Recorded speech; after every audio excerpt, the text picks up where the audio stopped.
If you're listening to this, there's a good chance you work within the real estate investing industry.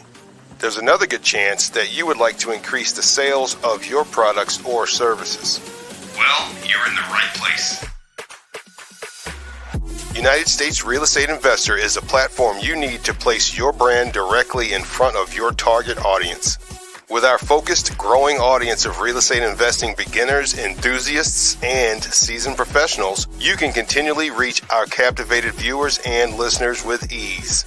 To learn more or to get started today, just visit UnitedStatesRealEstateInvestor.com/advertising. That's UnitedStatesRealEstateInvestor.com/advertising. Get ready to increase your brand awareness and your bottom line. Attract clients with content. Universe. Media. Network. Network. Network. Network. Network. Network. Network. Network.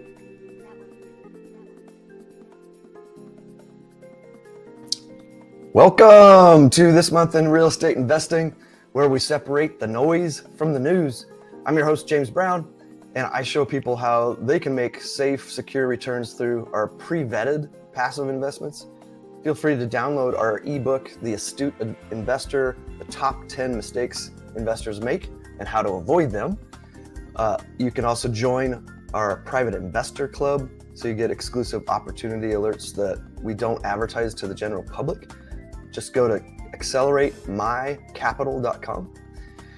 In this episode, we're going to be breaking down a variety of real estate investing news items, including Detroit sues blockchain rental giant, Jake Paul buys massive Georgia ranch, and Texas floods destroy homes, raises risks. Don't forget, if you're watching live on YouTube, you can share your thoughts and post questions during the show that we can jump in and answer. So let's start the show.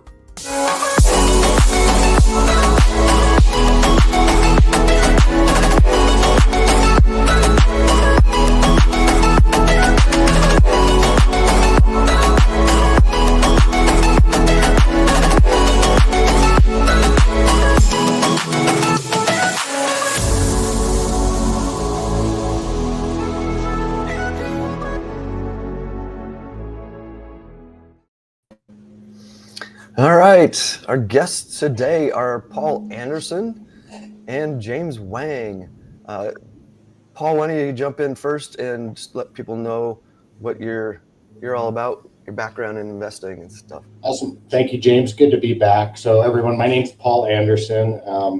I literally grew up in real estate. So I started helping my dad when I was 8 years old on the residential side. My background is more on commercial acquisition and finance, but over the years, I've done a lot of passive investing, syndication work, development, long and short-term hold. So if it sits on dirt or you can live in it, I've usually kind of played with it, but my major emphasis is really on commercial acquisition funding. Awesome. James Wang. Good morning or good afternoon, everybody. My name's James Wang. I'm a co-founder and CEO of REAI. So we actually, the REAI is actually the only company with a portfolio of AI patents for real estate advanced applications. And right now, actually, I started real estate investment like back in 2008 after the crash, and I see firsthand how the different situations of the whole procedure and then see what's needed. So I later in 2017 we started the company, and we built a lot of unique AI models or unique applications. So right now we're actually rolling out a new feature called Free Home World, and actually is helping people doing real estate investment overseas. Special pricing or special programs that people can take advantage of, some special government subsidies or some special programs, and get some unique investment properties overseas. So I'd love to share more information later. Yeah, that sounds interesting. Cool. Well, thanks guys for being here today, taking the time on a Saturday. Thank you. Yeah. Well, let's dive into the news. So our first article is from the National Association of Realtors. Titles: Senate passes tax bill with major wins for real estate. Um, Wow. yeah, I guess I could read some of this. The legislation includes a permanent extension of lower individual tax rates, a permanent mortgage interest deduction, protections for like kind exchanges, 1031, I guess they're talking about, and enhanced business income deduction, and a temporary expansion of the state and local tax deduction cap. Guys have any thoughts on that? Have you dug into this? Yeah, we could spend a whole day on this. Obviously, I think you have an administration that is very much business centric with a strong real estate background. I mean, Yeah. 100% bonus depreciation, like you were talking about, James. Some of the things for like kind exchanges for 1031s, making the opportunity zones permanent. That will be massive in our world. The QBI, the 20% bonus for QBI. There's so many things in there. If I were getting started out, I think I would become an expert on the tax code so I could preserve as much as my income moving forward as possible. It's insane. I have a friend who this is what he does, and he did a 4-hour podcast the other day just on a few proponents of the bill. Oh, interesting. Yeah, that'd be worth listening in for 4 hours, right? Bring your coffee. Yeah, you could save a bunch of money. Yeah. James, did you have something to say on that one? Yeah, I think the impact will be really profound, and it will be most people will feel it in a really long-term perspective. But in the short term, I think opportunity zone is a big thing that will be impact, and also the tax ramification for some real estate, especially some enterprise investors. But I think in the overall, in the long run, this government is really more like a business oriented, and so I think it definitely helps real estate investors in the long run. Yeah, could definitely use some help. Seems like we're always under attack as investors and landlords. Yeah. Good to not be on our heels. What's that, Paul? You're on the real estate side of it. It sounds like from what I've heard from a lot of people and what I've read that NAR was very instrumental. So their voice was very well received when it came to working on the real estate portions of the tax bill. Yeah. They fought hard for it. Yeah. Yeah. Like internally, like I'm a real estate agent, there was a lot of debate over whether they were supporting us as agents.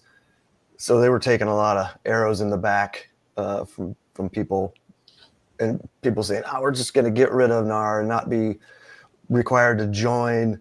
But this is a good example where they're helping. I think they delivered. I think they delivered for you guys. Yeah. I think at this point, NAR has to do something because you get all this negative publicities and all this mega lawsuits.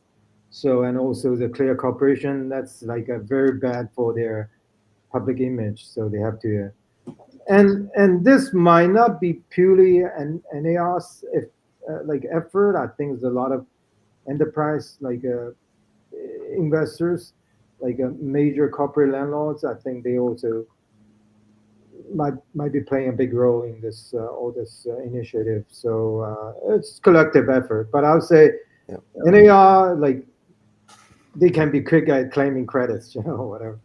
Yeah.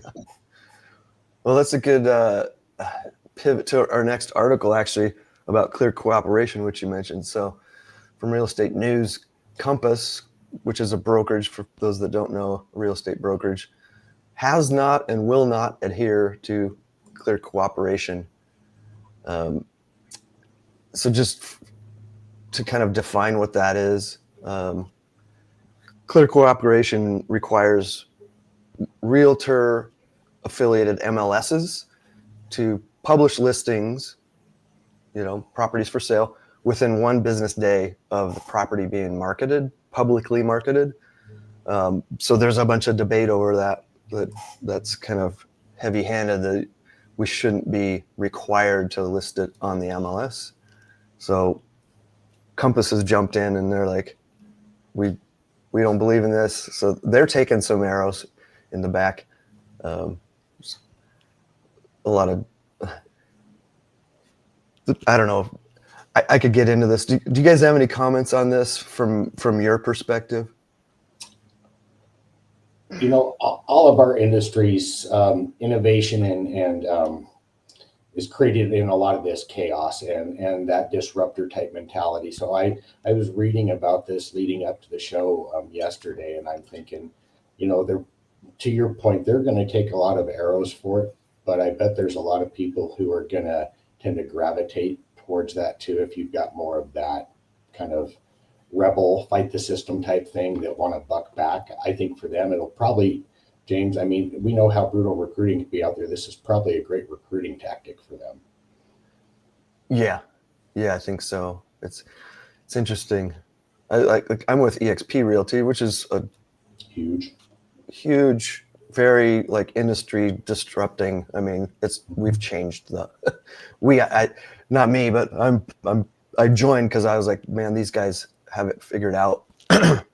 And even like through the whole NAR settlement, we were like a voice. Leo Perea, our CEO, is just in there, just taking some arrows as well. But it's interesting because they haven't jumped on this bandwagon with Compass. I think the kind of the main reason is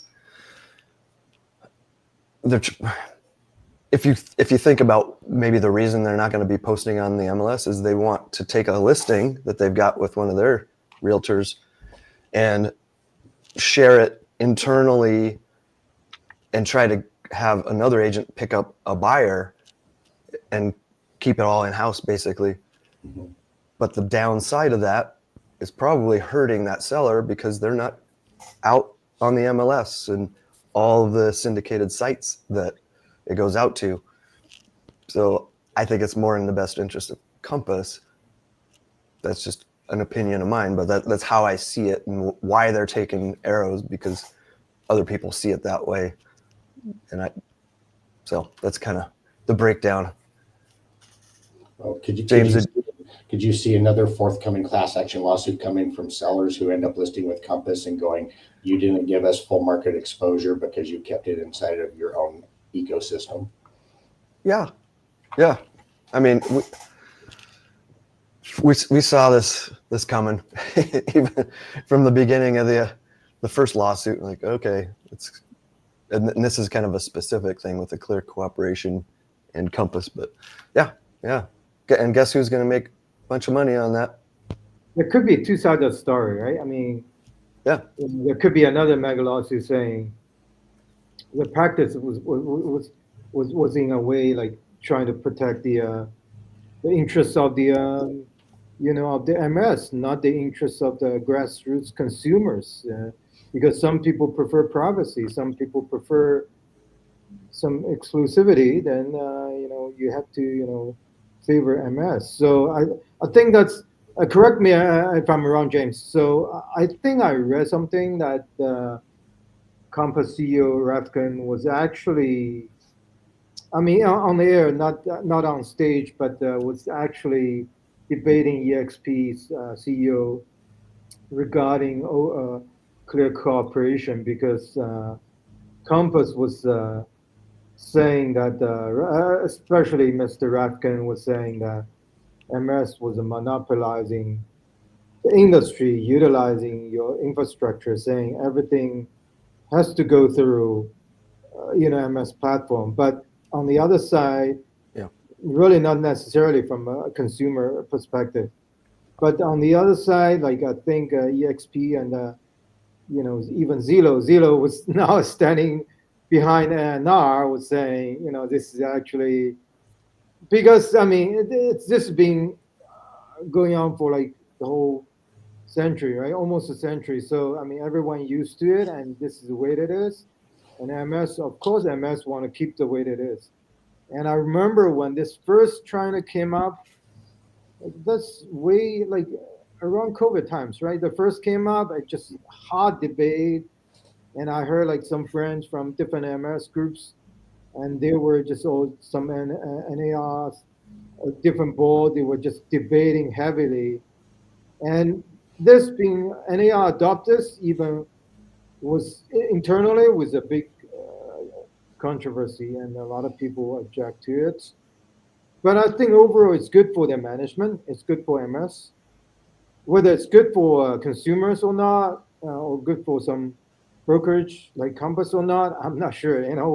We'll see after a year or two Yeah. how this plays out. But I think consumers deserve something that's really fair, transparent, and it will be good for everybody.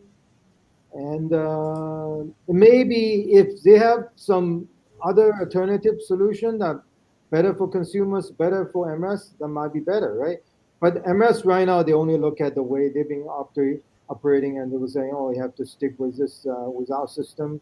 That's why it has to, within 1 year, everything has to be our system. So maybe that's the way they were doing, but there might be some new system come up later. It will help MS, but also help consumers much more. Like in Atlanta, that Elton John sell his house. I mean, it's like nobody knows Elton John. He knocked down like I think 4 or 6 condo units. He knocked down and then make it a whole. And nobody knows it's Elton John. So later, I think it didn't sell, but later when people know it's Elton John, a lot of people went there to see it, not necessarily to buy it, right? I mean, it's not good for his privacy. And Right. I mean, there's all kind of situations. I think both sides has a point, like RefCon has a point, Yeah. but NAR has, like, from their perspective, they have a point too. So, I mean, let's see how it plays out. Yeah. I'm sure this will pop back up one of our other episodes down the road. Well, cool. Let's jump to the next article from Detroit Free Press. Detroit sues blockchain real estate firm that owns rentals with hundreds of violations. I think we had talked about this one in another one of our episodes. Companies called Real Token. They're a Florida-based blockchain firm with 165 affiliates, and apparently they're neglecting these properties and the people that live in them. They're citing unsafe conditions like mold, broken plumbing, structural issues, fire hazards, and lack of basic utilities.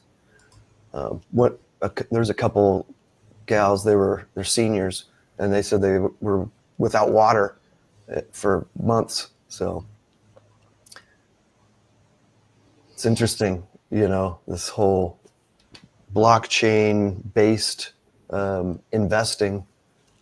Who's running these companies, right? And are they just doing a money grab, or are they, good landlords? Obviously, these guys are under attack because it sounds like they're not. Well, it's like I think these people, they are really good at packaging themselves. I mean, to be honest, the crowd ownership is not a new concept. They've been like starting 70s or even I think early 60s or 70s.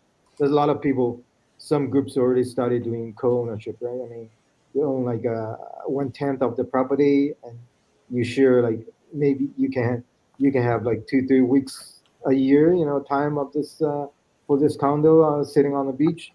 But basically, they packaging in ways that, oh, blockchain is a new thing. Yeah, of course, it's blockchain, but it's not purely this co-ownership thing. They just good at marketing or packaging it. So I think like there's some other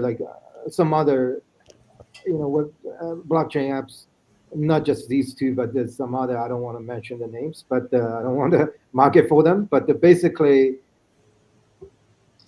first of all, I think market, there's only tiny small fraction of market or investors would like to go into this co-ownership because you don't have a word of say, and a lot of things is poorly managed because you own 1/10, but who actually will take the action? Who actually will do it? I mean, are those blockchain companies, are they really going to those condos in Florida and really taking care of the like immediate needs or tasks? Like like if you're living in an apartment, you don't have water, or you don't have the water piping get clogged, or electricity has a problem, Wi-Fi has a problem. What do? I mean, you have to deal with it right now. You wait like a week or two or something like that. So Yeah. I think this is like it just for them. It's just a marketing blockchain. It's actually, I can talk more. Actually, we have another part of actually more profound, like really helping the fundamental part of real estate, but the co-ownership, it's not. I would say, if just say BlackRock own like 100 apartment buildings, and they let people individual buy like a tiny small piece of ownership, but BlackRock run all the management, they take care of everything. I think that's relatively, for tenant, that's relatively you know you know risk less, because they know that this corporate own the majority, they are going to take care of it. But if you have everyone have like a 1/10 or 100th of ownership, and the overall like management of this blockchain company was somewhere in Bahamas or somewhere in middle of nowhere, and they don't even care how things around there. I mean, how the tenant can feel, when you rent an apartment there, Yeah, just Paul, what do you think? I mean, I think this has been something that we've been dealing with forever, be it blockchain just happens to be the delivery vehicle of how they're acquiring the property. But I mean, I think we've seen this with REITs over the years. We've seen it with syndications. We've seen it with large entities that own several investment properties. I mean, I think the underlying thing is here is how is the underlying asset being managed and how is it being maintained, and the quality of life issues for the tenant. I think blockchain is just they probably think they have deep pockets and they can go after it. But I think to your earlier comment, regardless of how you acquire the asset, how do you manage and maintain it, and what standards are you keeping up for your tenants to ensure that they have a clean, safe place to live in? Because we've seen this time and time again all over the country, and unfortunately, a lot of times it does happen to be in Detroit. But I just think blockchain just happens to be the delivery method of how they're funding and acquiring it. But the greater problem is who's managing the asset, what's their management philosophy, and why are these tenants living in these conditions? Yeah, I look at this through the lens of syndications. So for people that aren't familiar, you're pooling money with multiple people, and you're buying apartment buildings or self-storage, that kind of thing. So this is a similar thing.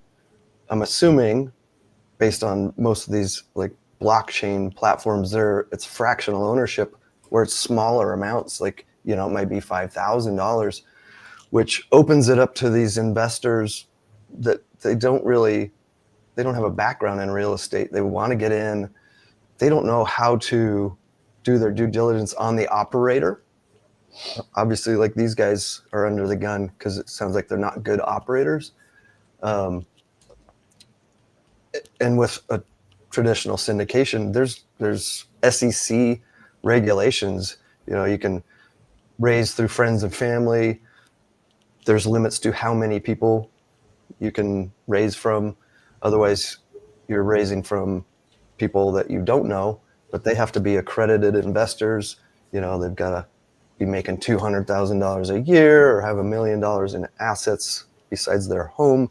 Those kinds of safeguards are in place to make sure you've got investors that know what's going on. Where this is kind of, the Wild West. You've got all these people that they're pooling this money from that don't know how to do their due diligence, and so it sounds like the SEC hasn't gotten their grip on this platform. I think it's an amazing platform. I mean, to let the common man that maybe has $5,000 but doesn't have $100,000 to throw into a syndication, it kind of levels the playing field, but it's also opening up issues like this. So Yeah, that's a great point, James.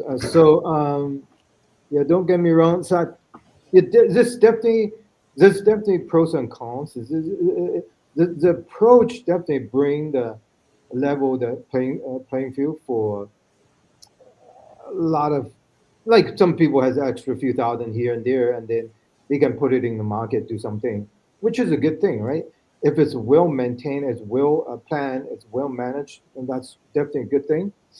But I think, and also like in terms of SEC, right? SEC is tied up. There's a lot of different issues they need to deal with. A lot of things in the market they have.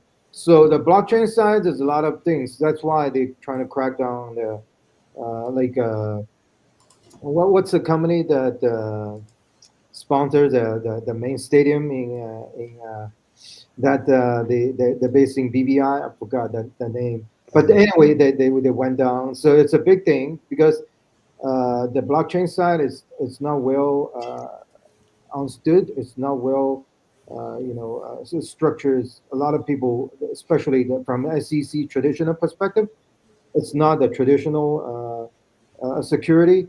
So a lot of things is not well, understood. That's why. But I think President Trump is doing I should give we should give him credit of trying to put the a blockchain or crypto on a fair equal footing in terms of what's the regulation should be, and it should not really unfairly target it or should not unfairly burden it, but also should fairly being regulated in a way. But in terms of this.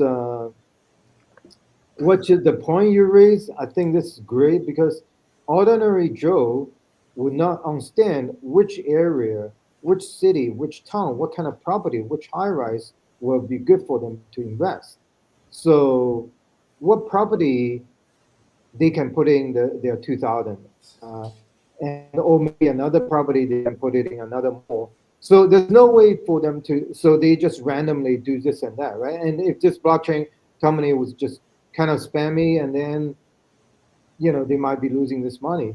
So that's why it's a good understanding, a good guidance is really key. That's why, like we've been working on the radar since 2017. One of our first patent is smart matching for real estate transactions. So we can match people, we can match buyer to the best matching or the most appropriate properties. And if they don't have the financial capacity to buy the whole property, yeah, they can buy 1/10 of it or 1/50 of it, and then let other people do the major management or something like that. But first of all, a lot of people don't even understand where they are. That's why now we're focusing this free home world, which is you buy overseas, right? Because a lot of properties overseas, different countries, is just the depopulation problem, just sitting there.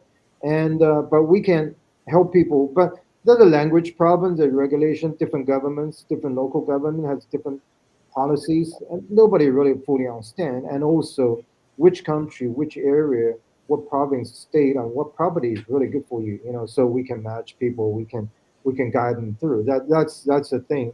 But I think in terms of crowd ownership, it will be a big trend going forward. Right now, it's just a small initial phase, but going forward, there will be more. I think the policy or regulation will be fully baked. Right now, I don't think SEC had any policy to regulate it.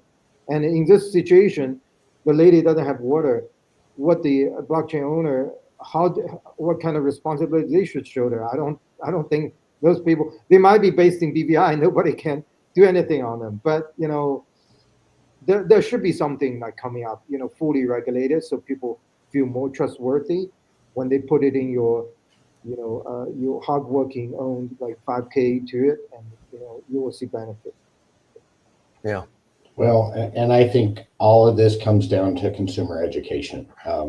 We deal a lot with syndications and primarily accredited investors, sometimes sophisticated, but they generally have the skill level and the knowledge, and they're putting in large sums. But to James' point, I love the fact for the people that don't have the horsepower and the financial wherewithal to come in and take down a property by themselves, but they want to invest in real estate. This is a great pathway forward for them, but they have to be informed, they have to be educated, and they have to be willing to take the time to vet where they're placing their money. Yeah. Yep. Yeah, it'll be interesting. Definitely the SEC, more regulation typically we don't like that, but you know, But these types of things are what leads to that type of regulation. I mean, Yeah. on the syndication side, we were on a webinar Wednesday evening, and they were talking, because now we're starting to see a lot of the syndicators want to be able to pay a commission or a finder's fee for people bringing in capital, and currently Right. that's not allowed. right. And so that's one of these things that's weighing heavily. So when they can't do that, they're going to go look, and maybe we'll pivot over to a crowdfunding source where maybe there is a way to get compensated. And there's a conflict there. So it'll be interesting to see where this lands. Yeah. We'll keep tabs on it here on the show. Well, let's go to our next article from Fox News. Might get a little political here. Resurfaced video shows NYC mayoral hopeful saying he wants to replace private homes with communal living.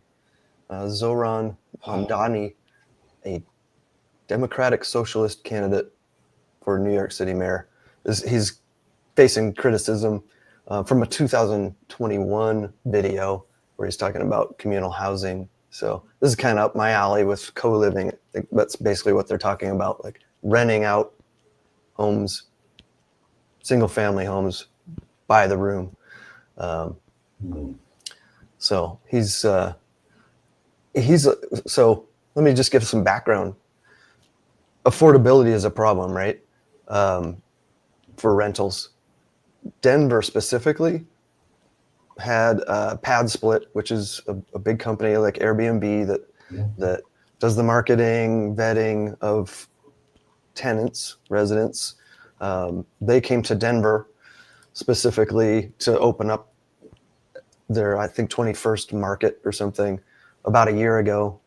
About the same time, our governor passed a law saying that statewide there's no limit to how many unrelated people live in a home, because most jurisdictions have some kind of a limit, 3, 4, 5 people, where a co-living home might have 6, 8, 10, 12, just depending on the size of the house. And it's solving the affordability problem, because you can, as an example, here in Denver, you can rent a room for $800, maybe $900 around there. But a studio apartment is going to be $1,400.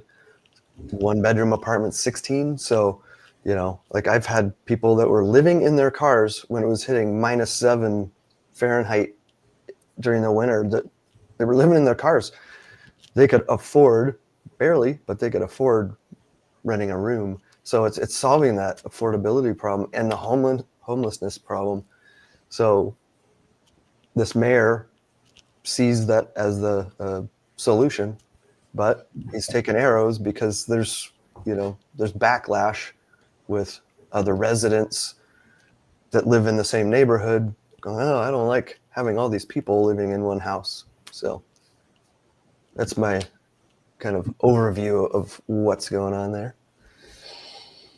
You guys have some comments on that? I think he is so controversial right now. They are looking at everything they can with him. I don't necessarily disagree with the communal living thing, because you look at states like New York and California, specifically Northern California, where housing affordability is a huge issue. And then you do have the issue with all the people who are displaced from housing. So I see some value in that. I just think with everything else, he is, to your point, James, he is taking arrows from all different angles. But if you're going to do it, what's the plan to execute it? Because also, you look at it as a single family property owner or an investment property owner, what's that going to do to impact the value of your home in the neighborhoods in which you invest? So there's so many different dynamics to this. Yeah. We've got another article that we'll just kind of combine here, calling him out also, because he was promising to freeze rents. That's a whole other rabbit hole we could go into about rent control, and also raising taxes on the wealthy. So those talking about that kind of stuff, that's gonna cause some controversy. So He's the gentleman that barely beat Cuomo, right? He got, I think, Democrat nominee there. I think. That's a gentleman, right? I'm not sure. I think James, I actually think he won pretty substantially over Cuomo. I think Oh, really?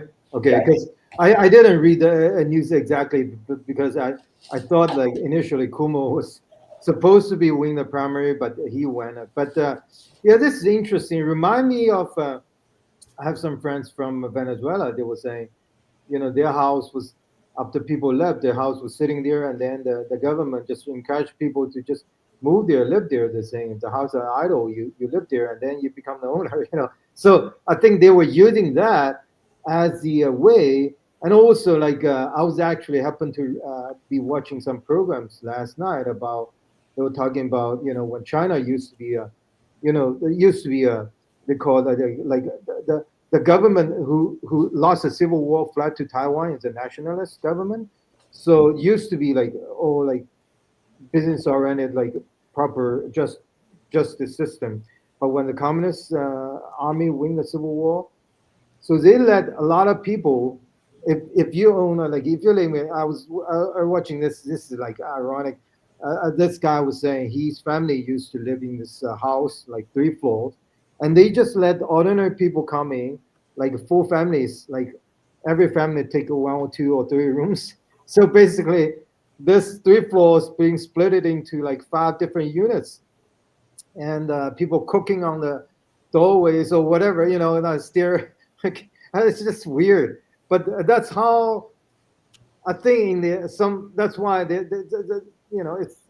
it's easier to be targeted, saying, "Oh, you're a communist, you're socialist, whatever." So it's easier to label some people that way, and it's hard to say. If he's elected, we'll see what he's doing. I think there's a pros and cons. Some of the policy he might be saying might be durable or might be helpful, but it could be have another side of the story that might have some negative impact. So, like say, President Biden did something good, but I think President Trump also did something also relatively, in certain ways also good for some, but there's always pros and cons of different things. So we'll see how things plays out. But it just like there's a big problem like saying LA. If you in downtown area, you see all kind of problems like people just camp on the downtown area with different tents. And if in San Fran area along Stanford, like they have a big like a soccer field or whatever, and along the main, I think El Camino, I forget, there's all the campers, that some people just rent out the, if you have big RV, you just rent it out because you can have a power generator there. People just live there because along the main road, and they instead of renting a house, they just rent an RV there and just live around the main. So there got to be some way that government can help. But I mean, if you do too much, then people label you as a communist, right? Socialist. But if you don't do anything, that means so it's hard to say. I mean, it's like I think both sides, like both Democrat and Republican, has a point, but it just like we got to have a balancing certain way. well, and I think a lot of times in all this stuff too. So we're getting all the little political sound bites and the clips, but what's going to be the underlying policy of how this is going to be administered and how are they going to actually do it? Because are they actually going to have some sort of policy in place that will be enforced that benefits both sides? Because I mean, if you look at this just on soundbite 30,000 feet, this is truly capitalism versus socialism, and that's how they're both sides are coming at it. But I know, and I think James, we may have talked about this in a podcast last year, but because you do business, I think in Baltimore, and wasn't there something or somewhere in Maryland where you were having to deal with squatters' rights and getting people out of a property that was taking you a year?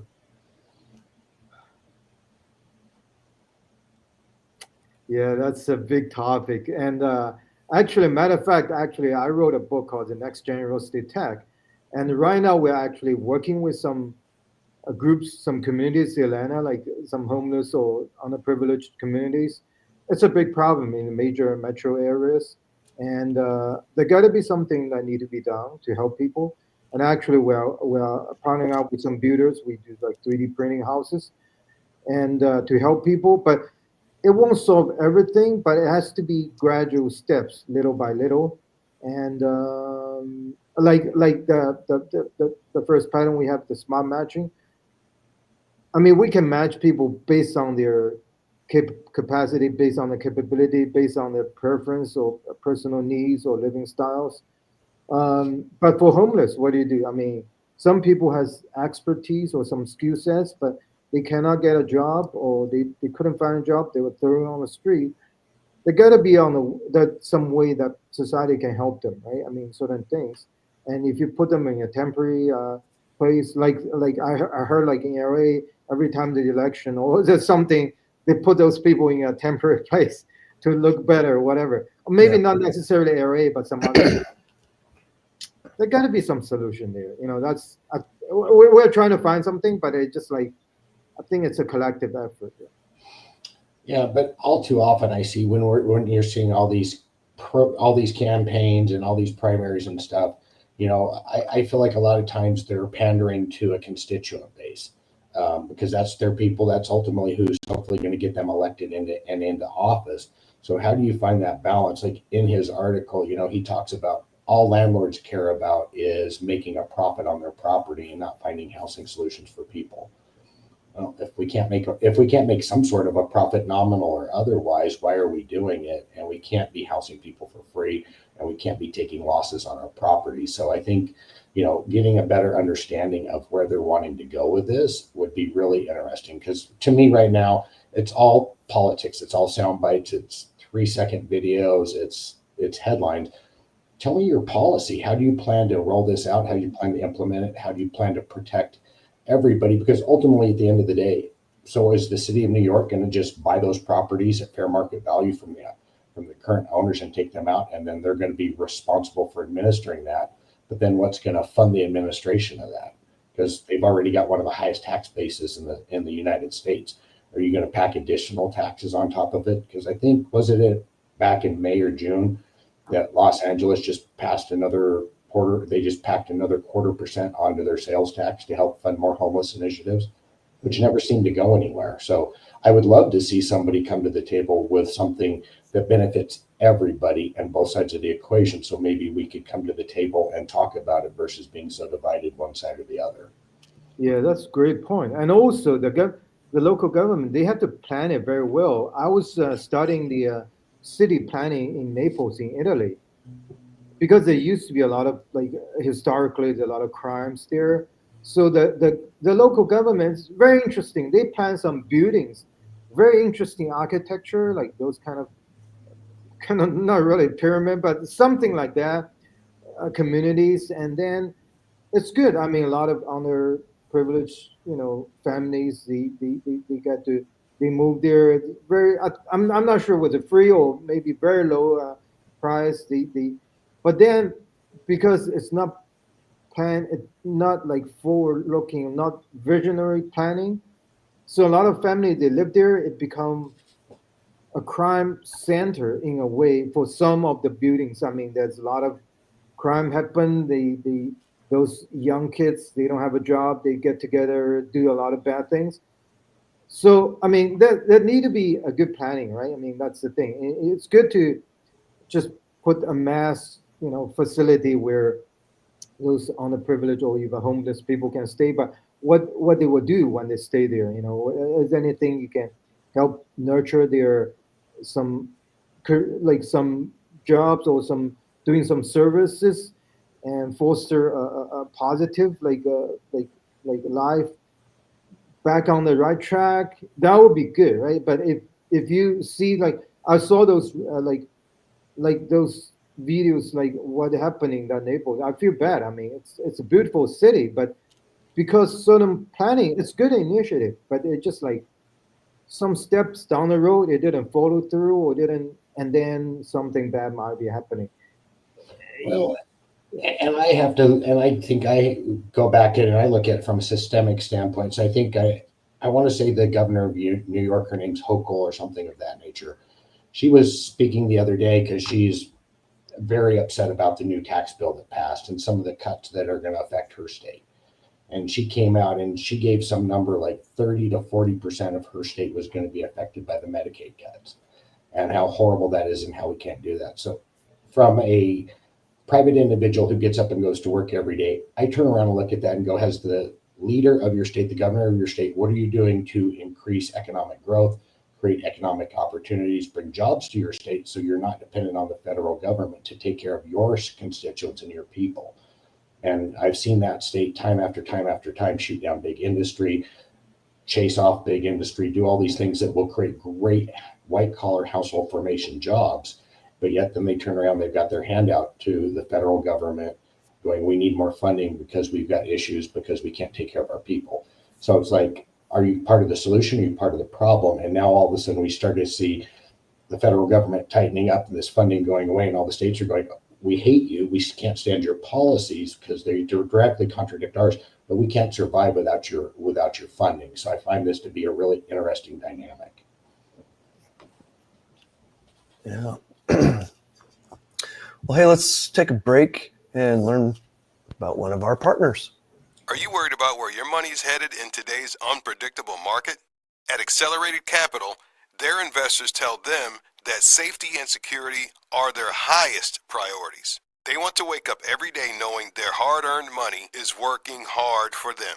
In the best interest of their investors, Accelerated Capital carefully vets every opportunity, knowing that most of their investors want to avoid risky strategies and stick with more boring but proven asset classes and strategies.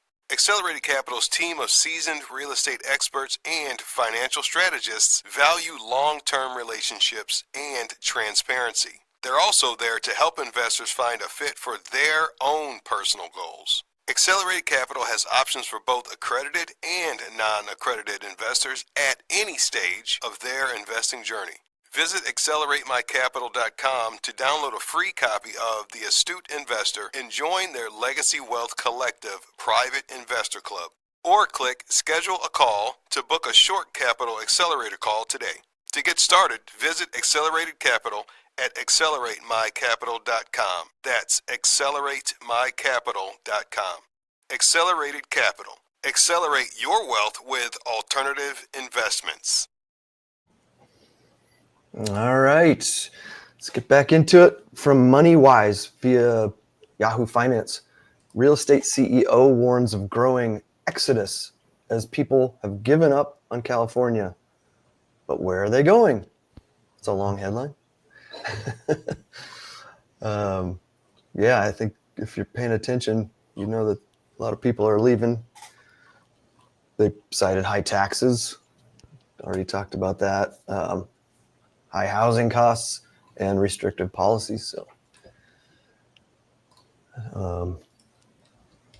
it said census data shows 690,000 people, almost a million people, left in 2023. Most going to Texas, Arizona, and Florida. So, for all those reasons, because of the difference. It says also median home price is near $860,000. So income requirements are around $213,000 a year just to afford to live there. So we're kind of seeing that with Denver too. Were you going to say something, Paul? My state has certainly been one of the benefactors since COVID of the mass exodus from California and Washington, because we are truly one of a very few handful of very conservative states. So we have seen a mass exodus. Matter of fact, I have a friend who we do a lot of business, and we call him Gavin the Giver, because every time he sold more real estate in Idaho in the last 4 years than any other realtor did. But I mean, you look at the cost of living and everything that's doing, and it's putting such a burden on the back of his people that are getting up and working every day just trying to survive. I understand why people are leaving there, and I talk with a lot of these people, a lot of the parents, the things that their children are being exposed to in schools and things of that nature.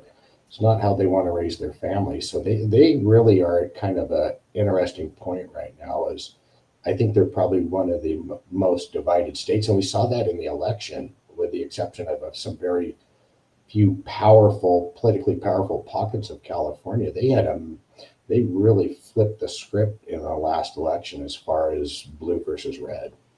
Yeah, that's a great point, Paul. And but actually, this is kind of interesting though, because I have some friends, and family members, and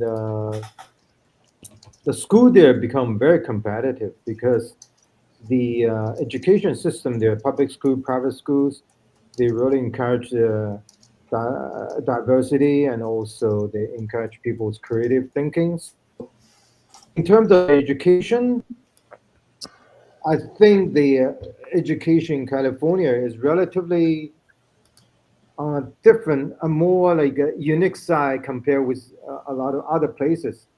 So some families, they even, I heard like some families, they prefer their kids to graduate from high school so they can have a higher, what they call it, like a skill set in certain areas. But some families, they prefer the kids to graduate high school in other states because they think they can actually be able to go to better schools because of the different states that's the situation. So it's really interesting from that perspective. But I personally, I have friends, they after COVID, yeah, they moved to some people in North Carolina, South Carolina, Georgia, Florida, and Alabama, and some.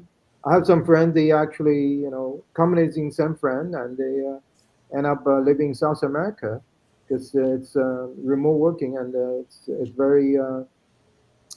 very cost effective, and it's very creative working environment there. And our system coming up, the free home the world, it actually we help people for remote working or expats. We help them locate a country or area or city and property that's ideal for their expat life or remote working, and it depend on the situation, different housing types, different.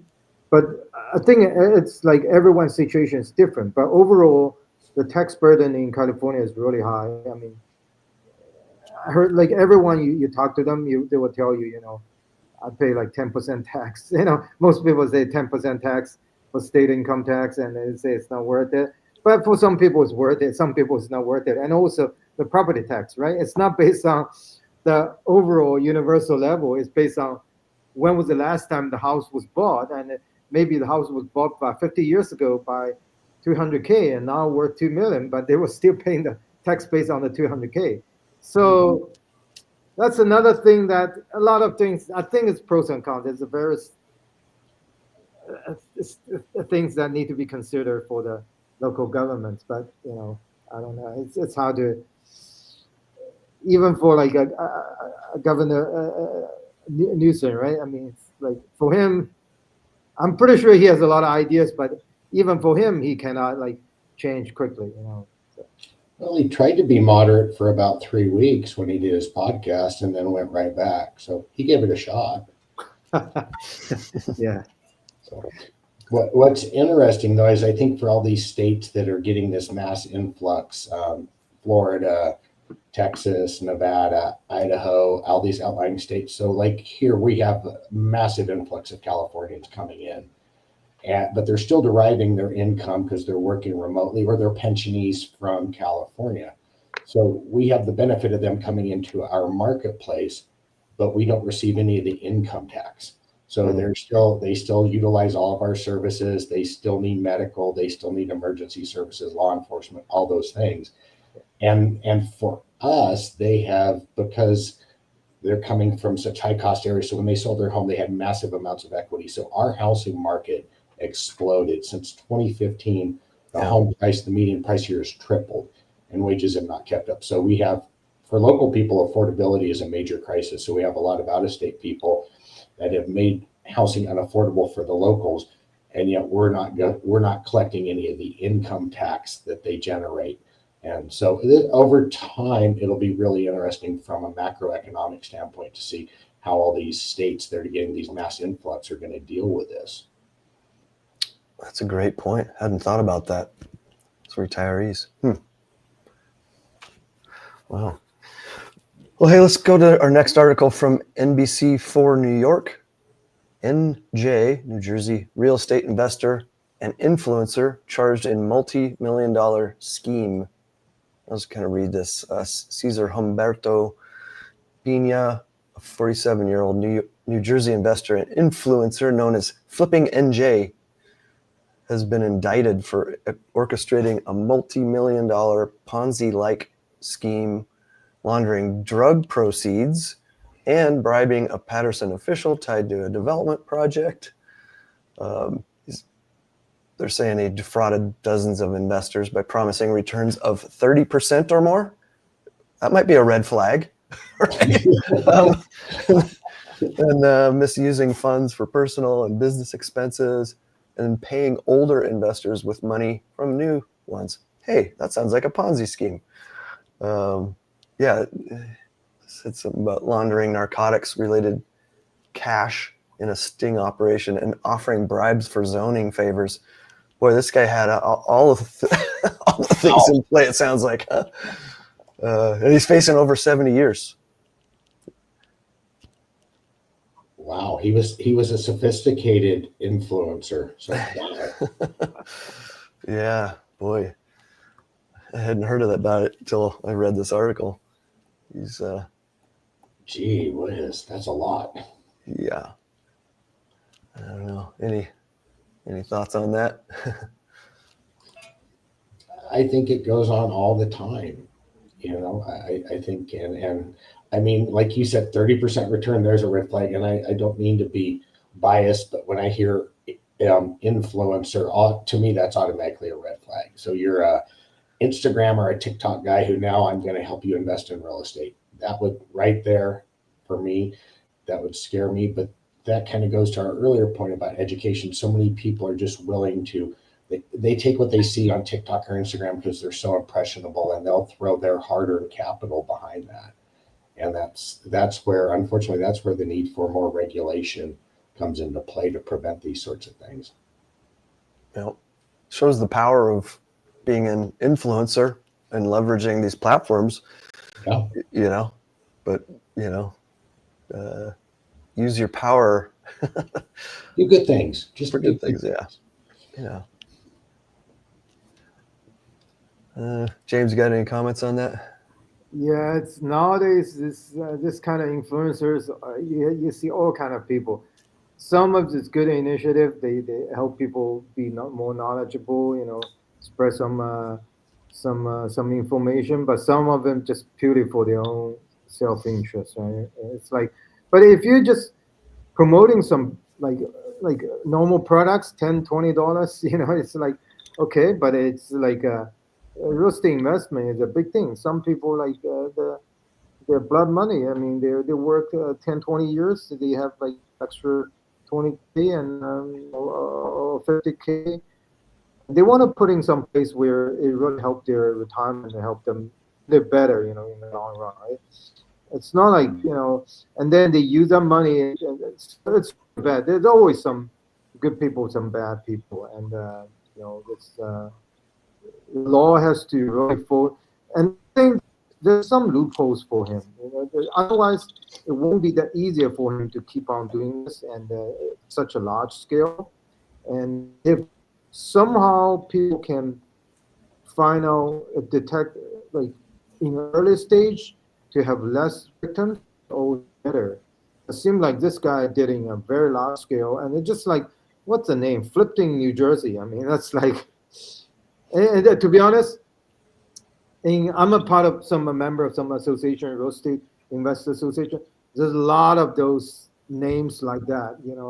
There's one guy from Colorado, Denver. He keep on coming to Atlanta, give talks, something like that. Very bold names, and some people fulfill it because you work like 2 jobs and then some extra money. You want to put in some investment, and in real estate, most people feel it's steady.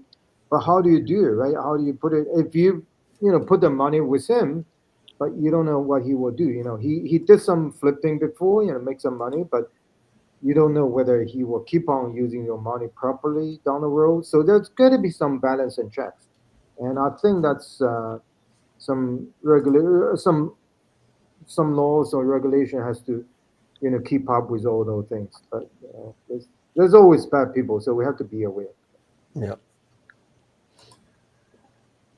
All right, from Benzinga via Yahoo Finance, Jake Paul closes one of the largest real estate deals in Georgia history with a $39 million purchase of a 5,600 acre ranch. That's a whopper. Yeah. Wow. It said 30 million of that came from that pay-per-view fight with Mike Tyson. So I really like my money back for buying that fight, by the way. yeah. He started out as an influencer, if I remember correctly, didn't he? Yeah, well, his brother is also an influencer, right? Yeah. And I don't know, I kind of out of that world. I forget what he's known for. They're both great marketers. And I think his brother has a sports nutrition drink that's done well. And obviously he's done great with the fights. But yeah, I guess that somewhat contradicts what I said a moment ago about the whole influencer thing, because I think they're out there they've launched amazing platforms and they're making money, and they're doing it the right way, at least so far. But yeah, be curious to see what they do, I wonder if he will try to take this massive ranch and try to figure out a way to monetize it. Right. I was reading, it was like the house itself wasn't huge. I think it was like 5-bedroom, 4-bath or something, but probably some outbuildings. He says he plans to wake surf, hunt, build a racetrack, grow food, and enjoy the natural sanctuary as part of his growing portfolio. Yeah, this is interesting because I live in Georgia. I'm in Atlanta, but I drove past that area. Like when you go drive south, that area. There's always a lot of people has big ranches and big large parcel of land. But the thing that how do you deal with it? I mean, is that for some good for the society, good for humanity, or just for the personal pleasure or whatever? I think he was planning for some hunting lodge, or maybe he trying to publicize it and become a commercial hunting place. Oh yeah, it With a says pay fee for go there hunting. maybe, yeah. Yeah, there might be Historic something, hunting but lodge, I it don't know. I says. mean, it's just like I think price wise, he might be getting he might feel like he's getting a good deal because with that land and with that with that house, the house wasn't but in the southern in the south a lot of plantation is it's like that just like those kind of 5 or 6 bedroom. It was a mansion a long time ago, but now you can still call it mansion because there's also some small houses for like some supporting some assistants can live there whatever. So I think it's good to be a resort, but again, everyone has different needs. If you're looking at like become a commercial like a hunting, that might be a business, but everyone has to look at things differently. Whether this will be good for you or not, it's definitely and it depends on the people. So Yeah. Sounds like he invests in quite a bit of real estate. So either he's a real smart guy or he's got yeah, I some think he bought something in Costa Rica, right? Puerto Rico. Puerto Rico, yeah. So, but that might be just for his personal living, not exactly for investment or for some commercial usage or whatever. Yeah. We actually we wrote a book called "Using the Next Gen Tech to Do for a smart property purchase," and we break it down to different categories: prime residence, or renting, or second home, or vacation home, or for investment. Investment will be what kind of like is that just for renting or for some different business, and then we use some AI models to help you project the revenue coming. So it's very interesting because there's a lot of different scenarios. If you buy like above 10 acre or 50 acres, you have all kind of different choices, right? You can keep one part your prime residence or vacation property, but you can keep another part as some kind of commercial development. But what do you do with commercial development? That can be a lot of different purposes: warehouse, apartment, or tourism, or whatever. So it's just like you have to project very well from a number perspective, and you have to find what is the best for you for your investment and for the society, for the neighborhood, and for the nature or as a whole, right? So it's hard to balance. So you have to see everything before. But I guess a lot of people, they just jump. They say, hey, 39 million, it's a good deal. It's like this big parcel of land, I buy it. But they haven't think too much first. Yeah. All right. Well, hey, let's take another break for our next partner.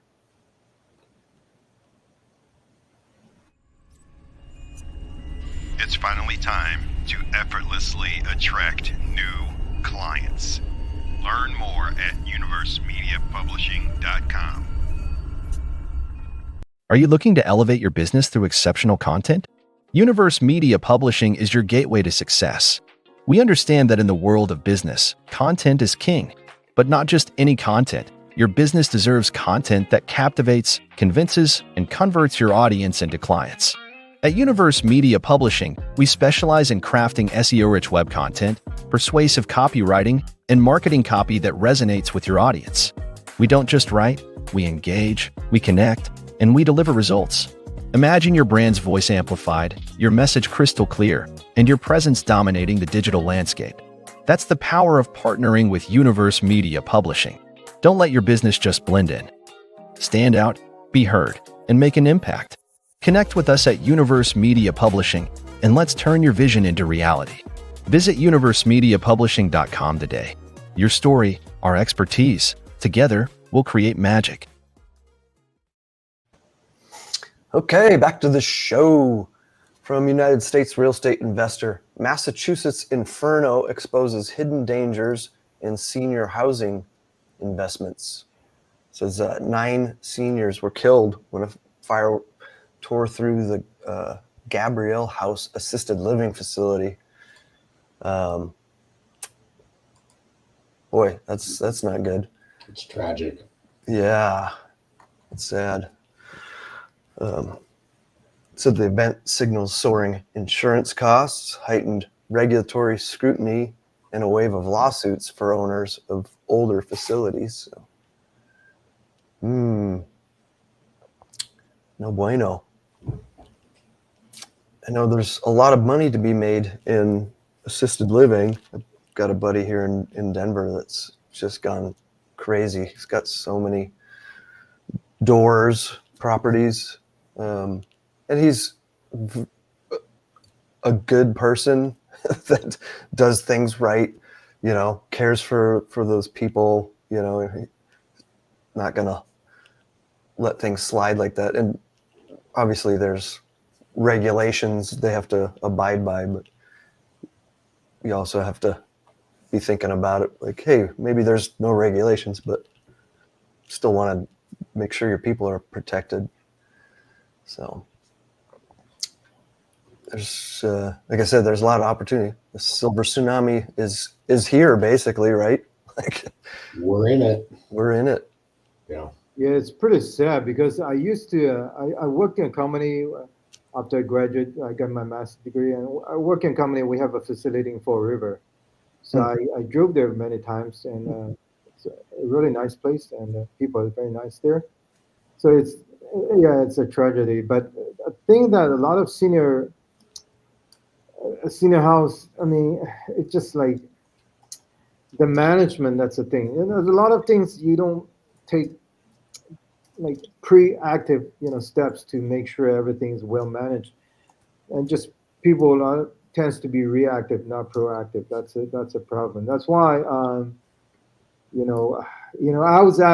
were actually asked by some folks in Hong Kong or some other, to help them because old people living high rise there, and they want to be more proactive, and in terms of there could be some leaking, some pipings will affect the whole building, from the 20th floor all the way to the first floor, whatever, right? There's a lot of things, actually you can use AI to have some projections. There could be a potential fire hazard or some flooding potential or some other. If it's a hot summer, if it's AC might be broken down for a day or two, it will be suffering for the seniors. So a lot of things actually can be proactively managed or prepare, with some projection, with some AI. Like that's why we have some features like that. But I think a lot of some houses, like the management is in old mentality. They haven't put all those things, in perspective. So yeah, it's pretty sad. It's really sad. Yeah, Fall River is really a beautiful place. So it's sad to see that happening there. Yeah. Well, I read through the article yesterday prior to the show, and I still didn't see that they had determined what the cause of the fire was yet. Hmm. I mean, and it's truly a tragedy, but is it something that was purely accidental? Was there faulty equipment? Was there something deferred maintenance issue, or was it truly an accident? Because I mean, you look at the structure itself, and it's not highly vertical, so it's very expansive, but it looks like the entire facility ultimately ended up burning up and then come back to, I managed hotels for years. And so we did extensive accident planning. I mean, we did after 9/11, we were doing terrorism risk assessments, ways to evacuate properties and things like that. So it would be interesting to kind of understand, what the cause was, how quickly it spread, what were the training protocols, were there things that could have been done to potentially prevent the loss of life. So it's truly tragic, but I would love to get more detail on, what may have ultimately led to the fire. And from the looks of the pictures, I was able to see the entire structure burnt, and it looked like it was 2 stories, and it was a wide structure. So where did the fire start? How did it spread so quickly? To James' point, were they kind of doing it the old-fashioned way, where they're minimally staffed and they're not meeting state requirements for staffing per residence, and therefore they couldn't properly evacuate them? Yeah. Yeah, I think with assisted living, they've got to have sprinkler systems, right? That's just kind of a basic. I would hope. Yeah.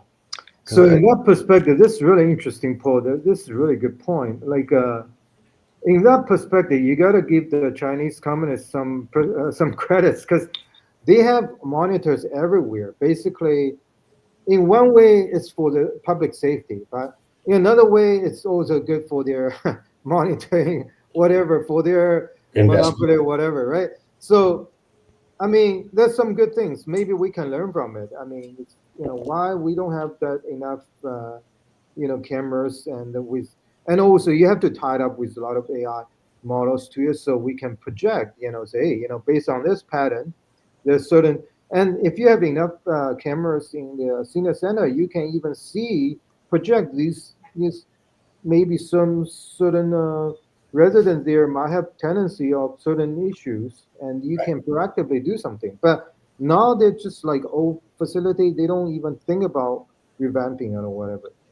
Right. Well, and in today's world, are they overburdening the electrical system? Because when that building was built, is it meant for all the electronics that we utilize today, along with all the electronic monitoring services that seniors need? I mean, you would think there code violations that are going on there, and at that point in time, are the municipal inspectors making sure that the requirements of the facility, or the requirements of what takes to run the facility, does the electrical load support all that nowadays? Think of how many different devices that we use for monitoring health and things like that. And is that, when that was built, does that meet the current needs? Yeah. This just reminded me, one of our co-living houses, we had a gal lose her mind, like long crazy story, but she left her bedroom door open, and the owner of the property walked in, and she had candles, open flames, and that's in our list of no-nos. That had nothing to do with us. She just was breaking the rules, but heck, that could have burned down the whole house. Yeah. Like, woo. Smoking in bed. Yeah, right. That starts a lot of fires. It's right? a real thing. Yeah. Yeah. Switch to Zen. I actually bring that up. So when we're onboarding people, I'm like, hey, do you smoke? Smoking's allowed outside, not in the house. Like, if you want to get your nicotine in the house, get Zyn or go to Costco and get their lozenges. Like that's the cheapest way to get nicotine. Then you don't have to worry about breaking the rules or burning down the house from smoking in bed. We had a guest in one of our hotels one time who was a great gentleman, but he was actually disabled, so he's wheelchair bound and he was on oxygen. And he would roll out to the front of the building, so we were not smoking. I walked out there one day smoking a cigarette with his oxygen. Wow. I thanked him greatly for his patronage and let him know that he was no longer welcome at our hotel after his stay concluded. So he's like, no, I'm not going to quit smoking. And I'm like, well, you're not going to do it here anymore. Yeah. So crazy. Yeah. Well, let's go to the next article from United States Real Estate Investor. Devastating Texas floods exposes failures, real estate at risk. We're talking about the July 4th floods in Texas. Killed 134 people, leaving over 100 missing, and destroying more than 38,600 homes, many of them uninsured. Then, of course, property owners are now facing skyrocketing insurance premiums, stricter underwriting, and declining property values, pushing investors to embrace climate resilient construction and portfolio diversification. Easy for me to say. Boy, that's. Did you guys see video of that? Like I saw, like just enveloping a whole house, like underwater. Just well, and the video that we did see, it just came on like gangbusters. You couldn't get out of the way fast enough. Yeah, just full on flash flood. So, usually that's in like, arroyos, canyons or something out, but like right through these homes, it's crazy. Yeah, and I guess I'm just so weird in my world with everything I do to think that there's a bunch of uninsured homes out there. Blows my mind. But Yeah. I see it every now and again. I have investors who have homes that are completely paid off. They're like, I don't need to carry insurance on anymore. And I'm like, What are they thinking? You don't need to, but I'd highly recommend that you do. Yeah. I mean, they're cash flowing because it's paid off. Like, just put that into your insurance. Some of it. Oh my God. Yeah, I can't. Self-insured. Yeah, right. Sure. Yeah. And what's FEMA going to be able to do in this case? I mean, what's their portion of it? Because weren't they in a 100-year floodplain? I don't know. Yeah, I think the city planning, a lot of those local government, they don't even have proper system that they can precautionarily prepare for every scenario, right? I mean, South Florida used to be just dry, hot. Nobody would think about, can get flooding like this. But it can all happen. Like in Central Europe, there every summer, almost every other summer, there's a big flooding in some part of Germany or Czech Republic. They get flooded, and all kind of thing might happen. So I think in terms of you have to prepare. There are a lot of different scenarios that and how do you reduce it to the maximum possibility you can to but obviously this time, I mean, because I think people in Texas used to be easy whatever and everything is pretty laid back and they never think this kind of situation. Similar thing to like northeast like a northwest. There's a lot of things that people will never imagine might happen, what way they do at this time. So I think we need to have a very systematic research and study, and then the government has to prepare, and then also the real estate investors, they also need to be knowledgeable. If you buy a big, warehouse or big apartment building in that area, now you're like it's all gone, right? I mean, and the insurance company is very bad. They trying to find a lot of excuses to not, so you have to be prepared on a different scenario. That's why I say, when you buy a real estate investment, it's a big project. It's not just like this person, he pays 39 million. I mean, but a lot of the times you have to calculate, you have to plan, you have to look into every scenario what might be happen. So some AI or some technology will help you, but you also need to look into every situation and then what and can bring any contingency plan. How do you deal with it, right? That's that kind of thing. So I think when you deal with some investment, especially large scale investment, a lot of homework need to be done. And technology is definitely here to help. Yeah, they talked about diversification.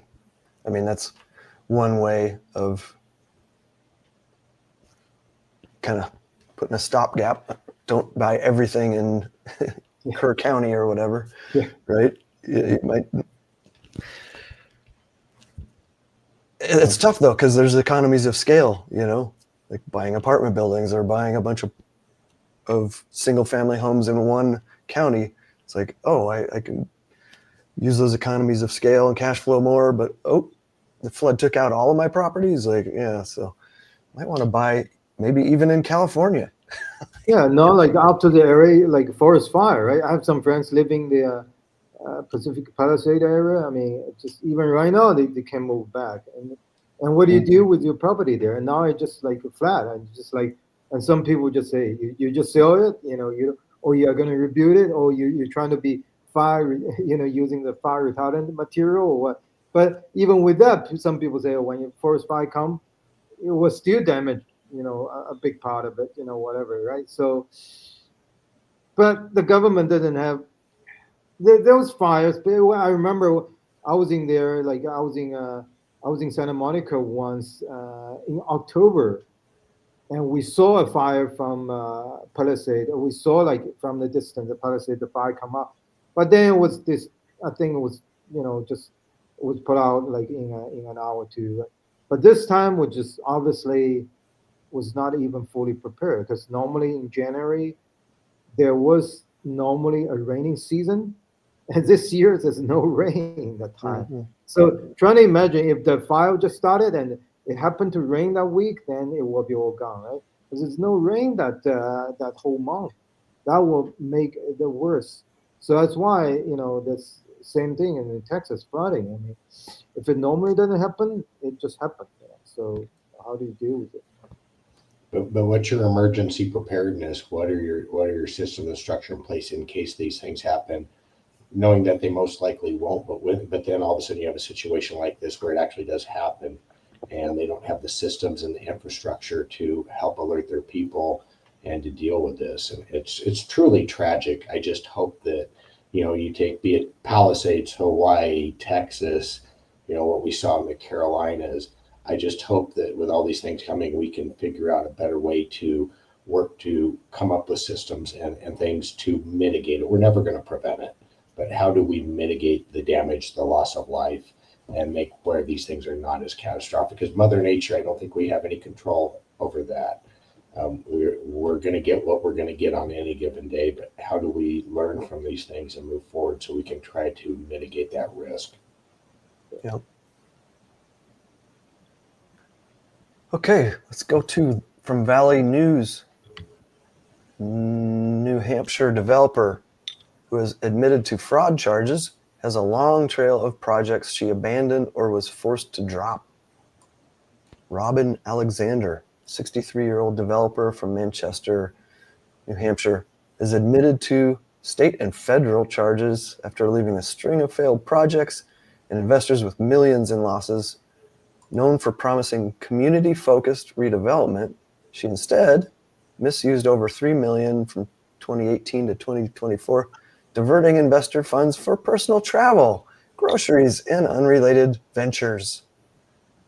Oh boy. Her most infamous failure was a 217-acre school redevelopment where she defaulted on a $21.5 million offer after her financing collapsed.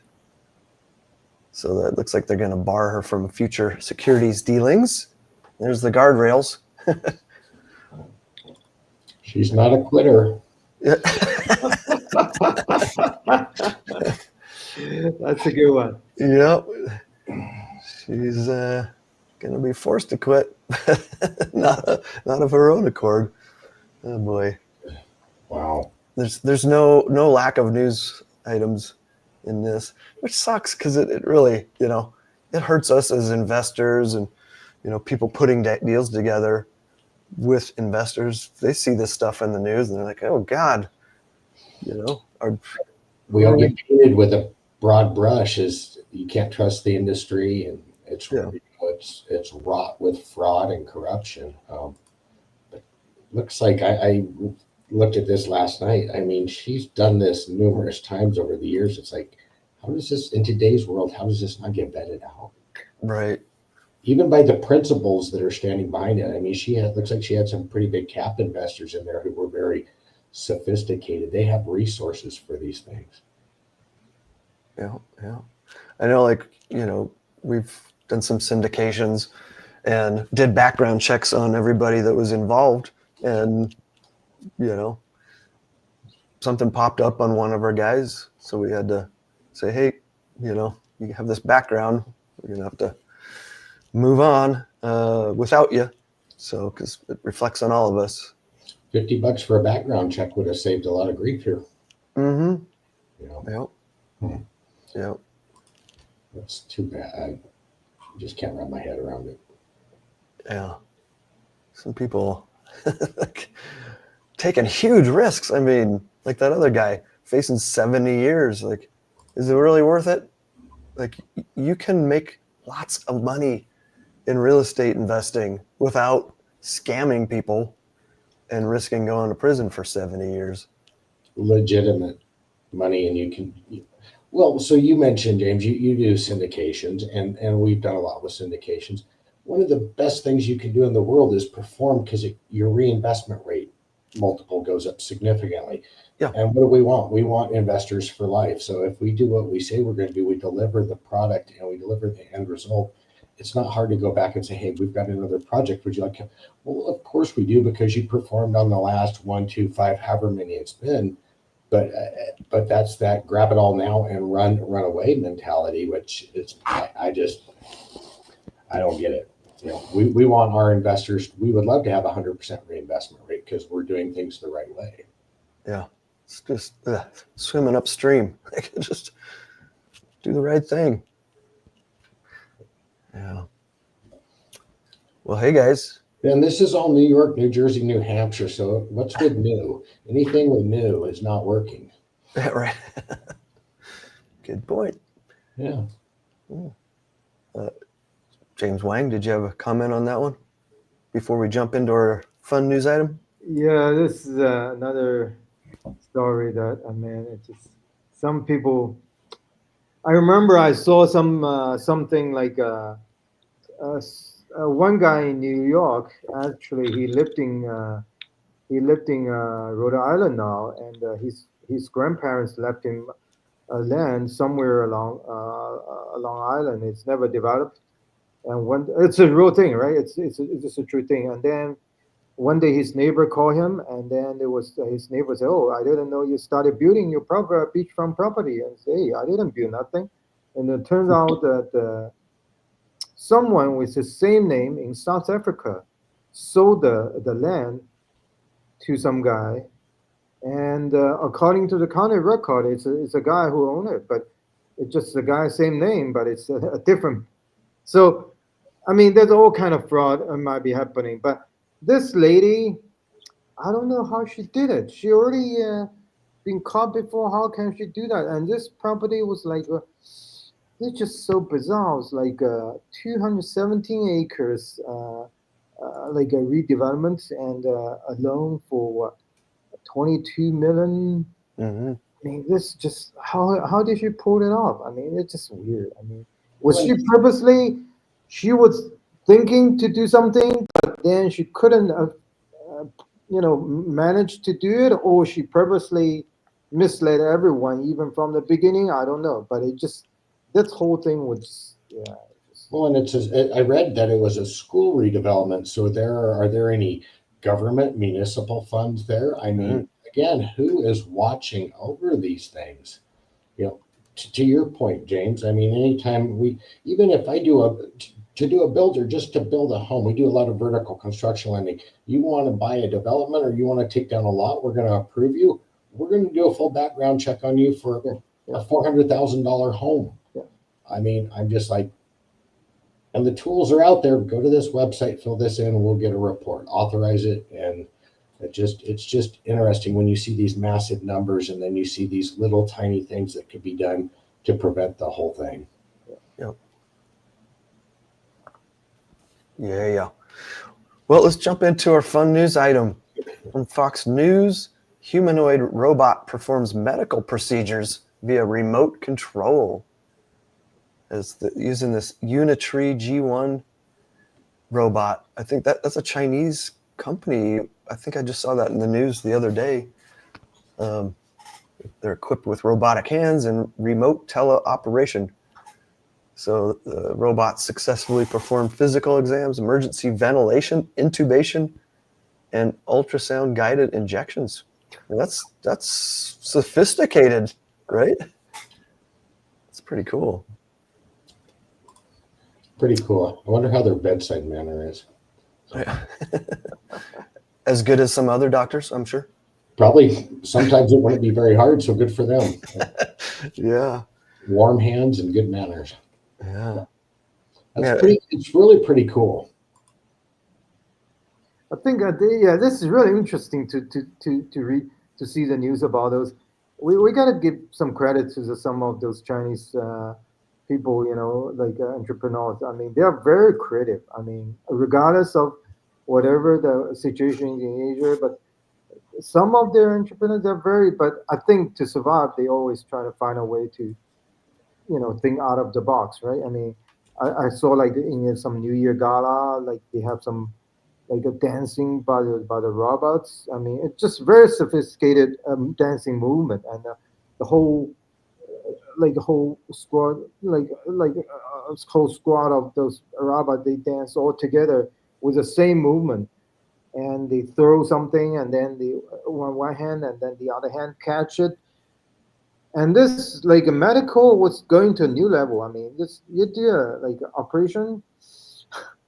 Here, we need to have all kind of like NIH or like have whole bunch of regulation before you can even think about doing some experimental testing, right? And they will just go ahead do it.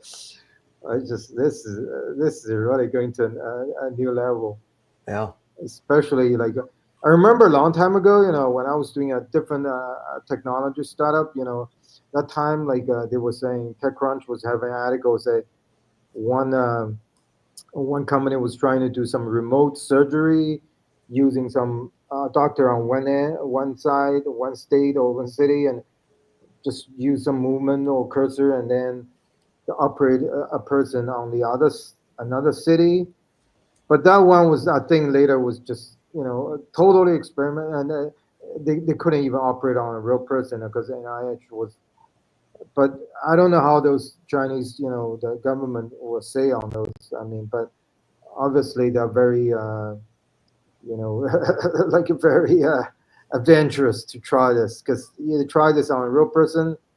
Wow, that's just just to a new level. But it might be good in a way that you build some data for the future generation, right? Always has to be the first one to it, and then gradually you help the humanity, to. So it's good. I mean, I think that, but it just like from technology perspective, you really need a big data to build a system that's so small that later can really operate by itself.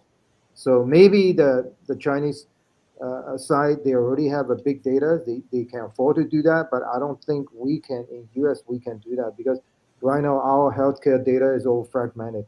The same thing like on real estate data, right? Like different brokers, they have a lot of users data, or some of that like agent have some data, and then this person sell the property, and then the agent doesn't keep track of all those data, and nobody like the property data. It's like what the county has is all the very basic. So it's like everything is fragmented. But to healthcare, it's just a new level. I don't know.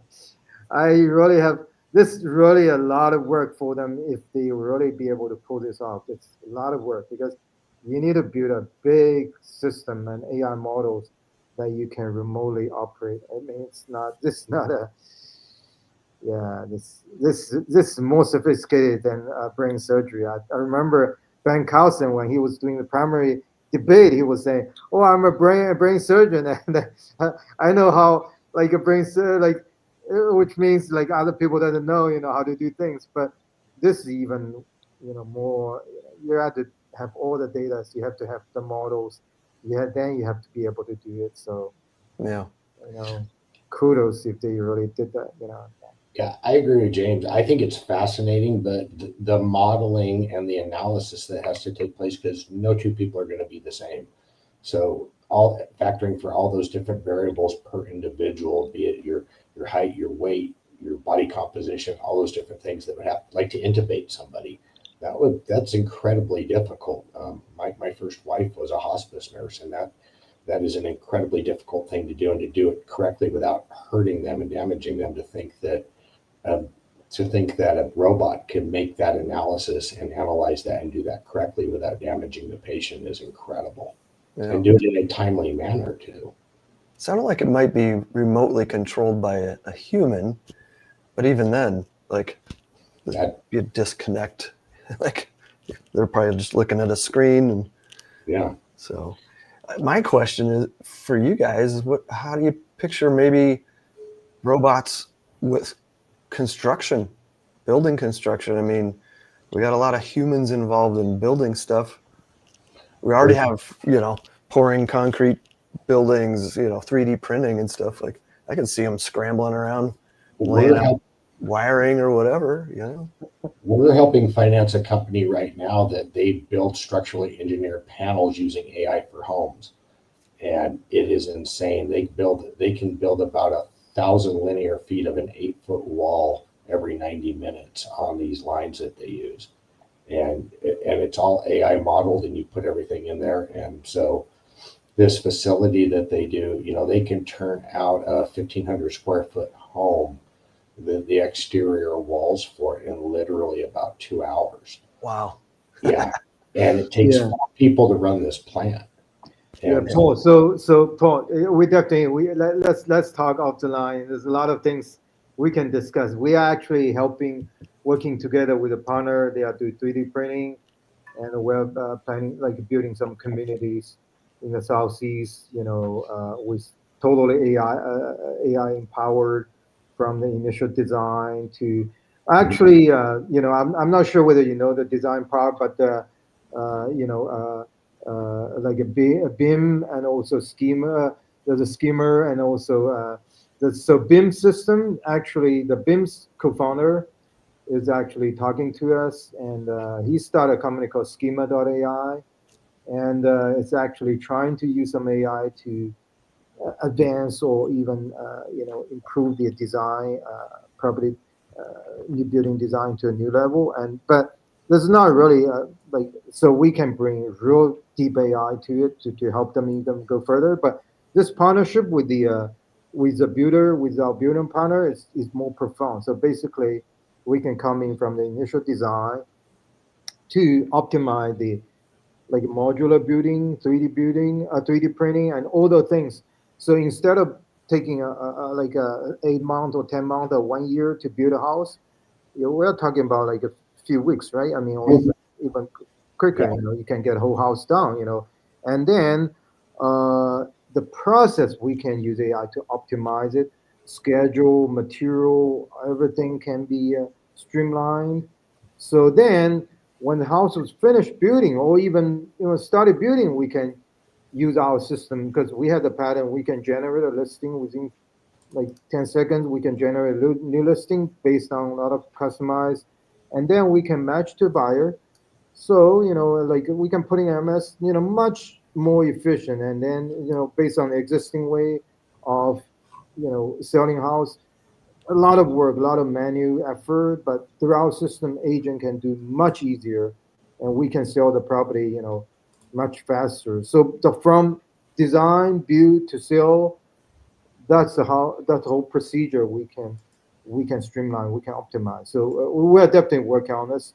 And, have a to James' point, the robots, I think 3D printing is one thing, but you can term 3D printer as a robot in a way. But there's a lot of things like, say, when you have a first floor, second floor, third floor, and you can have different robots to do certain things. Like, say, if we do 3D print, the first floor, I'm finish it, and then I need to let it wait for a while, wait until the ceiling is everything done, and then I started building on the second floor.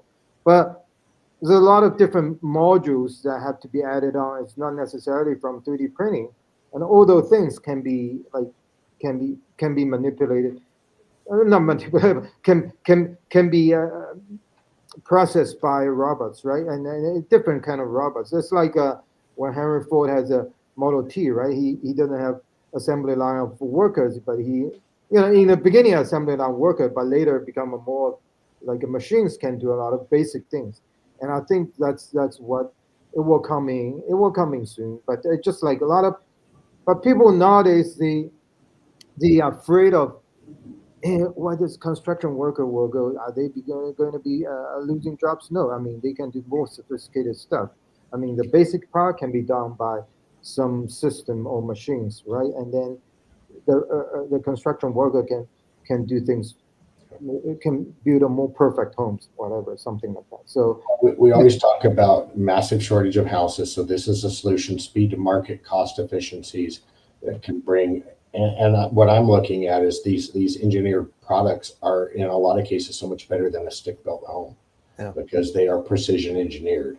And so then you look at the speed with which they can come to market, the efficiency with which they can be put up, turn around, marketed, on sale, and that can, I see areas where this could help with that affordability issue, because we're going to bring so many efficiencies to the entire process. We should be able to bring the pricing in line to allow people to be able to afford a home and start on that path. Yeah, very needed. There's an opportunity. Yeah. Well, guys, that was great. Thank you. Covers the news portion for the show. I'd like to thank our sponsors: United States Real Estate Investor Advertising, Accelerated Capital at acceleratemycapital.com. Reach out. That goes to me and my partner. Universe Media Publishing at universemediapublishing.com. And thanks again to our guests, Paul Anderson and James Wang. In that order, why don't you guys let people know how they can connect with you? For me, I think the easiest way is if you go to verticalfundingcapital.com. That is my website. Or if you want to reach out to me, I'm old school, so I actually use my phone as a phone. So you can call me 208-794-2830. But those are probably the best ways. If you call me, I will actually answer my phone and we will talk to a live human being. Great. James. Yeah, so I'm my side is pretty easy. Just people can reach me at james at reai.co, not com, and or you can reach me at our Twitter is X is reai underscore co, reai underscore co, and our LinkedIn is the company just REAI-INC. So yeah, you can just email me james at reai.co, and we'd love to exchange any cool ideas with everybody. Fantastic. All right, thanks guys. Again, I'm your host, James Brown. Feel free to connect with me by going to Linktree/partner with James Brown. I've got a bunch of links on there. And if you want some help on your investing journey, book time with me, see how we can work together by going to jamesbrownrealestate.com/coaching. Also, huge thanks to our founder and producer, Antonio Holman with United States Real Estate Investor. Can do this without him. Follow and subscribe to This Month in Real Estate Investing at thismonthinrealestateinvesting.com or on your favorite podcast app. Now, if you run into any interesting news that you want us to cover, events, or have suggestions for expert guests, feel free to email Antonio at UnitedStatesRealEstateInvestor.com. And remember, when one door closes, another door opens to financial freedom. See you next month.